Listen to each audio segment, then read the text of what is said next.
Presiden Joko Widodo menyatakan komitmen pemerintah untuk membangun ekosistem yang kondusif dalam membantu pengembangan UMKM. Kolaborasi dengan perusahaan besar diharapkan dapat membantu UMKM untuk berkembang dan menjadi satu di antara penggerak perekonomian di Indonesia. Hal itu diungkapkan dalam penandatanganan komitmen PMA dan PMDN dengan UMKM di Istana Kepresidenan Bogor, Jawa Barat. Presiden Joko Widodo meminta kerjasama antara perusahaan penyertaan modal asing dan penyertaan modal dalam negeri dengan pelaku UMKM bisa menguntungkan semua pihak. Pemerintah akan memaksimalkan upaya untuk membangun ekosistem agar kolaborasi usaha besar dan UMKM dapat berkembang secara beriringan. Selain itu, Presiden juga memberikan apresiasi untuk Badan Koordinasi Penanaman Modal yang terus melakukan percepatan proses investasi, mulai dari mempermudah perizinan hingga memberikan fasilitas kepada investor.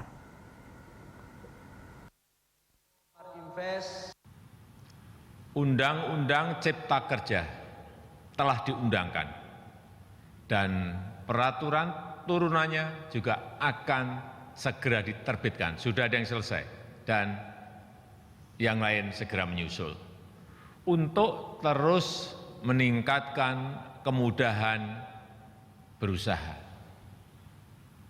Dan kemitraan strategis antara perusahaan besar dengan UMKM akan terus kita kembangkan dengan prinsip saling menguntungkan dan meningkatkan daya saing di pasar global. Tadi sudah disampaikan oleh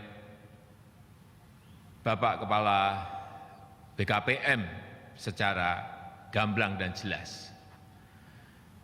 Kemitraan UMKM dengan usaha besar ini sangatlah penting. Agar apa? Agar UKM kita bisa masuk dalam rantai produksi global, global value chain, agar meningkatkan peluang UMKM kita untuk bisa naik kelas. Yang mikro naik kelas ke yang kecil naik kelas ke yang menengah, dan yang menengah kita harapkan bisa naik kelas ke yang besar. Dan juga meningkatkan kualitas usaha UMKM menjadi lebih kompetitif.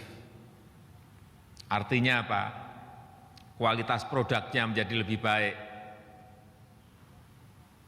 desainnya menjadi lebih baik, manajemennya menjadi lebih baik, dan lebih bankable. Karena bisa belajar dari perusahaan-perusahaan besar, baik itu besar dalam negeri maupun perusahaan besar asing. Menuju sebuah pertumbuhan ekonomi yang inklusif, pertumbuhan ekonomi yang berkeadilan, pemerataan ekonomi, tujuannya ke sana. Bapak Ibu hadirin yang saya hormati, pada kesempatan yang baik ini saya mengajak Bapak Ibu dan saudara-saudara untuk menjamin agar kontrak kerja ini betul-betul memberikan kontribusi yang signifikan bagi pertumbuhan ekonomi yang inklusif. Pertama, kontrak kerja antara UMKM dan usaha besar ini harus berlangsung secara berkelanjutan, tidak hanya sekali, tapi terus-menerus. Kemudian terus meningkat nilainya, serta meningkat pula luas cakupannya. Kalau sekarang kontraknya mungkin baru 1 miliar, tahun depan bisa 5 miliar, tahun depannya lagi bisa 10 miliar, tahun depannya lagi bisa 100 miliar. Itu yang kita inginkan. Sehingga secara signifikan meningkatkan kelas dan daya saing UMKM kita di pasar global. Ini penting.